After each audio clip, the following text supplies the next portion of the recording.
Hello friends, কী খবর সবার? আশা করি সবাই ভালো আছেন। আজকের ভিডিওটিতে বলতে যাচ্ছি যে আপনারা কিভাবে যে কোনো মানুষকে শেয়ারের ভিতরে আটকিয়ে রাখতে পারবেন। প্রথমত আপনি মন্ত্রটি দেখে নিন। মন্ত্রটি হচ্ছে যে আকাশে বাতাসে বাজাইলাম তালি, হুঙ্কার হজরত আলী, সাক্ষী জল হইস না বিফল। মন্ত্রটি আমি আবার বলছি, আকাশে বাতাসে বাজাইলাম তালি, হুঙ্কার হজরত আলী, সাক্ষী জল করিস না বিফল। এই মন্ত্রটি আমি দুবারে বলে দিচ্ছি আর স্ক্রিনে লিখেও দিব, সমস্যা নাই। আপনারা এই কাজটি করতে হবে যে আপাং গাছের শিকড় লাগবে। আপাং গাছের শিকড়টি উঠানো লাগবে যে শনিবার, মঙ্গলবার, অমাবস্যা, পূর্ণিমাকালে গাছ তোলার মন্ত্র বলে গাছটি জাগিয়ে আপনারা গাছটি আগে তুলবেন। তোলা হয়ে গেলে আপনারা চলে আসবেন বাড়িতে নিয়ে এসে আপনার যে ধর্মীয় যে কোনো স্থান, ধর্মীয় বা আসন বলেন, যে মানে যাই কিছু বলেন না কেন, আসন বলেন, মন্দির বলেন, যাই কিছু বলেন, সেটার ভিতরে এনে আর কি জিনিসটা রেখে দিতে হবে। মাটিতে ধুতে পারবেন না, যে কোনো একটি স্থানে ধুতে হবে, যে জায়গায় মানে পরিষ্কার পরিচ্ছন্ন সে জায়গায় ধুতে হবে আর কি।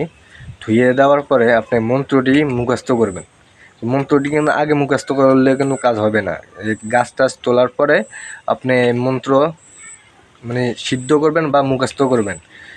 আগে মুখস্থ করে নেবেন, তারপর সিদ্ধ করবেন। সিদ্ধ করা হয়ে গেলে আপনি 108 বারে সিদ্ধ করবেন। আর সিদ্ধ হয়ে গেলে আপনারা যে করতে হবে যে 21 দিন পর্যন্ত আপনি শিকড়টাকে জাগাতে হবে এভাবে যে প্রতিদিন 108 বার করে শিকড়টা বাম হাতে নিয়ে রেখে 108 বার করে মানে এই মন্ত্রটি চোখ বন্ধ করে পাঠ করতে হবে। দৈনিক 108 বার, দৈনিক মানে যে কোনো একটি টাইমে কাজটি করবেন আর কি। আর কাজটি করবেন এভাবে আপনি নিরামিষ খাইতে হবে। সিগারেট খাইতে পারবেন না, মদ খাইতে পারবেন না, কোনো কিছু খাইতে পারবেন না। আপনারা মসুর ডাইলও খাইতে পারবেন না, বোর সাথে থাকতে পারবেন না। আপনি যে কোনো একটি ঘরে থাকতে হবে, একলা থাকতে হবে, কোনো লোক নিয়ে থাকতে পারবেন না।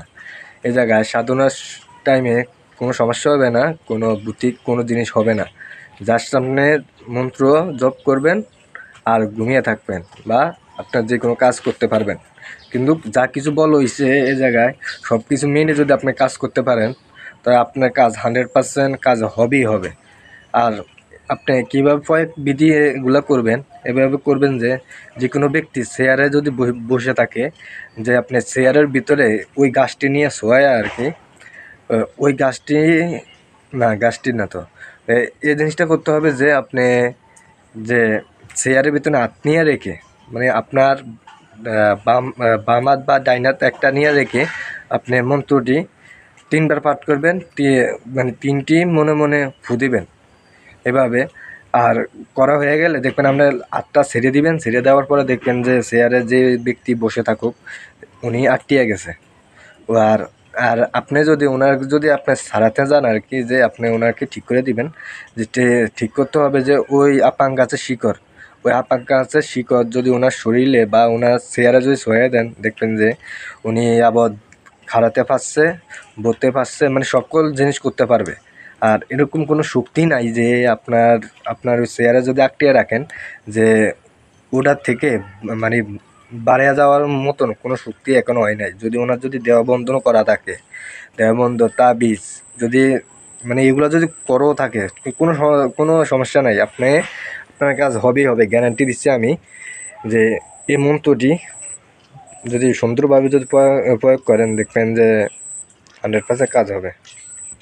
হ্যালো ফ্রেন্ডস, আপনারা যদি আমার চ্যানেল যদি নতুন হয়ে থাকেন, আপনারা অবশ্যই সাবস্ক্রাইব করে নেবেন। আর যদি পুরান হয়ে থাকেন, ধন্যবাদ। আর আপনাদের কোন রকমের ভিডিও দরকার আমাকে কমেন্টে জানান, দেখবেন আমি সেই বিষয়ে ভিডিও বানাবো আর কি। আপনারা একবার কমেন্ট করেই দেখুন না যে আমি সে বিষয়ে ভিডিও তৈরি করি কিনা। তো বন্ধুরা, ভালো থাকবেন। আজ পর্যন্ত।